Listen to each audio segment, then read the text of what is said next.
নমস্কার বন্ধুরা, আজ আমি নিয়ে এসেছি দুর্দান্ত স্বাদের নিরামিষ বাঁধাকপির একটি রেসিপি, যেটা ভাত হোক বা রুটি বা লুচি পরোটা যে কোনো কিছুর সাথে খেতে দারুণ লাগে।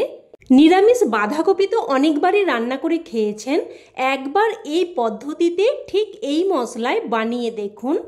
যে বাঁধাকপি খেতে একদমই পছন্দ করে না সেও কিন্তু একদম চেটে পুটে খেয়ে নেবে।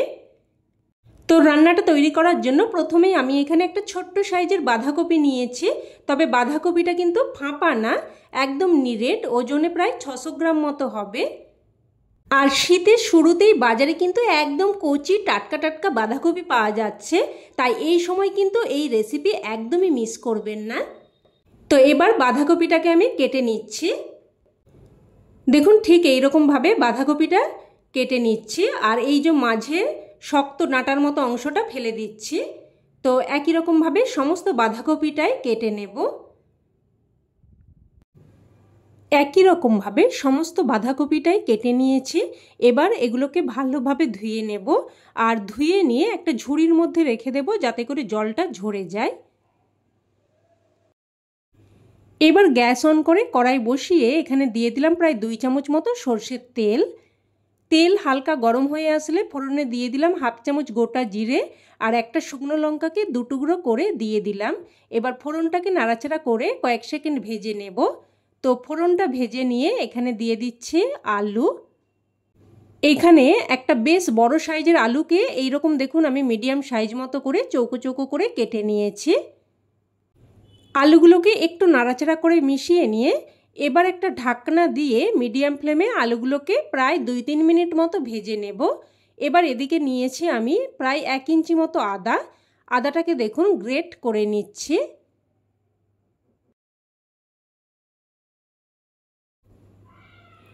তো সমস্ত আদাটাই গ্রেট করে নিয়েছি।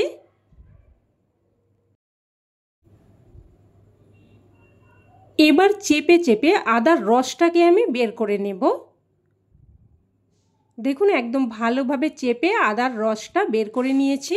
আর এই আদার রসটা আমি এক সাইডে রেখে দিচ্ছি, আর এই ছিবড়েটা কিন্তু আমি ফেলবো না, এটাও আমার রান্নাতে লাগবে।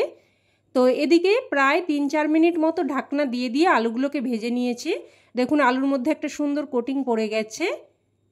এবার এখানে আদার রসটা বের করে নিয়ে যে ছিবড়েটা আমি রেখে দিয়েছিলাম ওটা দিয়ে দিলাম, আর সাথে দিয়ে দিলাম কাঁচা লঙ্কা বাটা। এখানে আমি 2টো কাঁচা লঙ্কাকে বেটে দিয়েছি।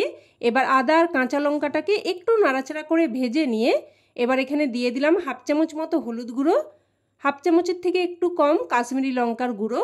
এবার এই হলুদ গুঁড়ো আর লঙ্কার গুঁড়োটা দিয়ে একটু নাড়াচাড়া করে মিশিয়ে নেব। একটু মিশিয়ে নিয়ে এবার এখানে আমি কেটে ধুয়ে রাখা বাঁধাকপিটা দিয়ে দেব। বাঁধাকপি দেওয়ার সময় অনেকটা মনে হলেও রান্না করার পর কিন্তু বেশ খানিকটা কমে যায়। তো দেখুন প্রথমে আমি একটু নাড়াচাড়া করে মিশিয়ে নিয়ে একটু এইভাবে কমে গেলে তখন বাকি বাঁধাকপিটা দিয়ে দিলাম। এবার সমস্ত বাঁধাকপিটা ভালোভাবে নাড়াচাড়া করে মিশিয়ে নেব।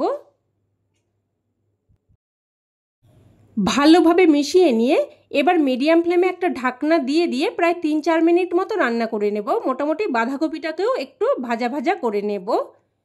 এবার এই সময় আমি অন্যদিকের গ্যাস ওভেনে একটা ফ্রাইং প্যান বসিয়ে দিয়ে দিলাম ছোট চামচের 2 চামচ মতো মুগ ডাল। মোটামুটি একটা ছোট সাইজ বাঁধাকপি, প্রায় 600 গ্রাম বাঁধাকপির মতো এখানে আমি 2 চামচ মতো মুগ ডাল দিয়েছি। তো ডালটাকে নাড়াচাড়া করে ভেজে নেব। দেখুন নাড়াচাড়া করতে করতে যখন ডালটা এরকম লাল হতে শুরু করবে তখনই কিন্তু এটাকে সাথে সাথেই নামিয়ে নিতে হবে। তো নামিয়ে নিয়ে ডালটাকে কিন্তু আমি ভালোভাবে ধুয়ে নিয়েছি। এবার এদিকে প্রায় 3-4 মিনিট মতো ঢাকনা দিয়ে দিয়ে রান্না করে নিয়েছি। দেখুন বাঁধাকপিটা কিন্তু একটু ভাজা ভাজা মতো হয়ে গেছে। এবার এখানে দিয়ে দেব টমেটো। এখানে একটা বড় সাইজের টমেটোকে আমি ছোট ছোট টুকরো করে কেটে দিয়েছি। এবার টমেটোটা দিয়েও একটু নাড়াচাড়া করে মিশিয়ে নেব। আর আমি কিন্তু লবণটা এখনও দিইনি, কারণ লবণটা দিলে বাঁধাকপি থেকে জল বেরিয়ে যেত আর বাঁধাকপিটা একটু ভাজা ভাজা মতো করা যেত না। তো এবার আমি দিয়ে দিচ্ছি এখানে স্বাদ অনুযায়ী লবণ।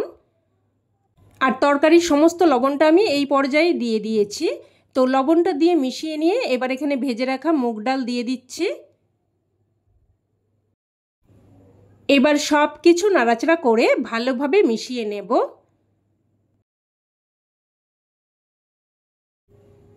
ভালোভাবে নাড়াচাড়া করে মিশিয়ে নিয়ে এবার একটা ঢাকনা দিয়ে মিডিয়াম ফ্লেমে আবারও প্রায় 4 থেকে 5 মিনিট মতো রান্না করে নেব।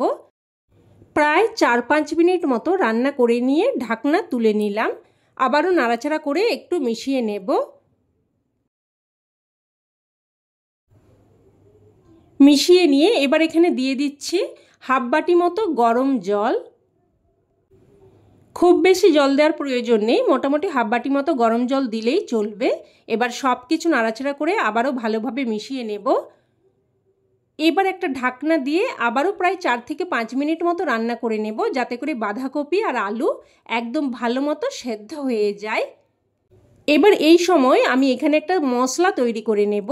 তো অন্যদিকের গ্যাস ওভেনে একটা ফ্রাইং প্যান বসিয়ে দিয়ে দিয়েছি হাফ চামচ মতো গোটা ধনে, হাফ চামচের থেকে একটু বেশি গোটা জিরে, 2টো ছোট এলাচ, অল্প একটু দারচিনি আর একটা শুকনো লঙ্কাকে 2 টুকরো করে দিয়েছি। এবার লো টু মিডিয়াম ফ্লেমে অনবরত নাড়াচাড়া করে মশলাটাকে ভেজে নেব। আর লঙ্কাগুলোকে দেখুন এইভাবে চেপে চেপে ভালোভাবে সেঁকে নিতে হবে।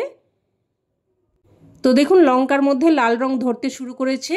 তো আবার একটু নাড়াচাড়া করে নিলাম আর একটা সুন্দর কিন্তু ফ্লেভার বেরোতে শুরু করেছে। তো মশলাটা ভাজা হয়ে গেছে, এবার এটাকে সাথে সাথেই নামিয়ে নিচ্ছি।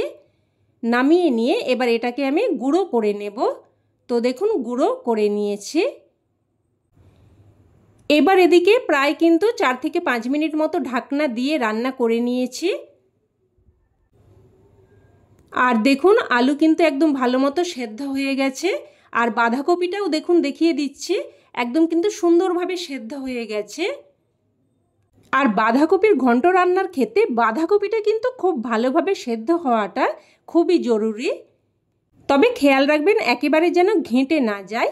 তো এবার আমি ভাজা মশলার গুঁড়োটা দিয়ে দিচ্ছি। এবার যে আদার রসটা আমি আলাদা করে রেখে দিয়েছিলাম ওর মধ্যে দেখুন দিয়ে দিচ্ছি হাফ চামচ মতো চালের গুঁড়ো।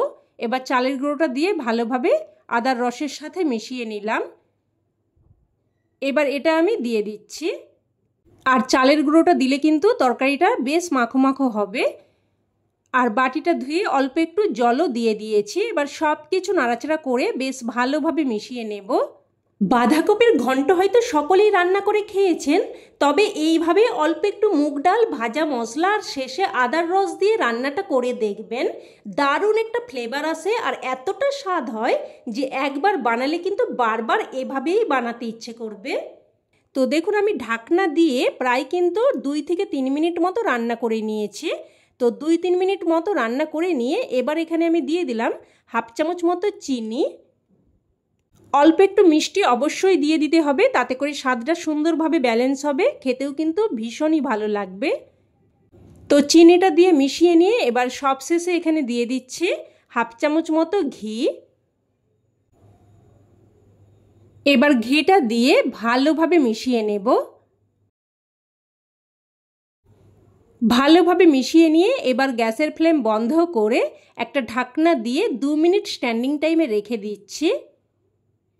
আর রান্না কিন্তু এখন একদম তৈরি। এবার এটা গরমাগরম ভাত, রুটি, লুচি, পরোটা যে কোনো কিছুর সাথেই পরিবেশন করতে পারেন। খেতে কিন্তু এক কথায় জাস্ট ফাটাফাটি লাগে। অবশ্যই এইভাবে একবার বানিয়ে দেখুন, না হলে কিন্তু এর স্বাদ আপনারা উপলব্ধি করতে পারবেন না। তো বন্ধুরা রেসিপি কেমন লাগলো অবশ্যই কমেন্টে জানাবেন। আর ভালো লেগে থাকলে প্লিজ একটা লাইক দিয়ে দেবেন। আর চাইলে অন্যান্য বন্ধুবান্ধবদের সাথে শেয়ারও করতে পারেন, যাতে করে এই দারুণ রেসিপিটা সকলের কাছে পৌঁছে যায়। আর চ্যানেলে নতুন বন্ধু হয়ে থাকলে চ্যানেলটি অবশ্যই করে সাবস্ক্রাইব করে নেবেন। আর পাশে থাকা বেল বাটনটি অন করে রাখবেন, যাতে করে আমার সমস্ত রেসিপির আপডেট আপনার কাছে সবার আগে পৌঁছে যায়। তো আজ এই অবধি, আবারও অন্য কোনো রেসিপিতে দেখা হবে। ততক্ষণে ভালো থাকবেন, সুস্থ থাকবেন। ধন্যবাদ।